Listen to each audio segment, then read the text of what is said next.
Magandang araw mga kagimat. Mapagpalang araw po ng Miyerkules Santo, Semana Santa.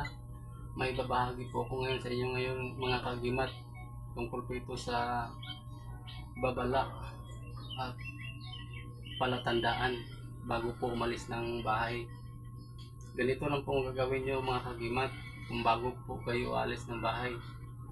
Itaas nyo na po ang inyong kanang kamay at ilagay sa inyong noo at titingnan nyo po ito mga kagimat.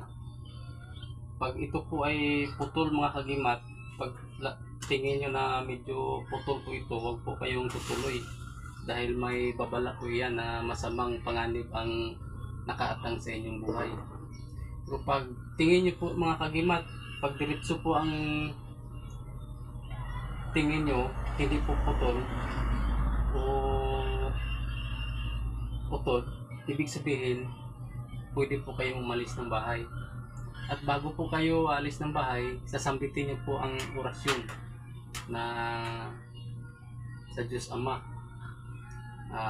Sabay cross ko sa kaitasan, unahan mo ako sa akong paglaktan, balaraw ni Jesus, kalasag ni Maria, igusum. Yun po ang iyong babanggitin mga kagimat, para po kayo ay gabayan ng Diyos Ama ng lumikha sa langit, sa lahat ng bagay dito sa mundo. Kayo po ay gabayan sa mahal na Birheng Maria. Yun po ang iyong sasambitin mga kagimat. And ito po ang palagi ko rin nagagamit ko na rin po ito sa aking sarili.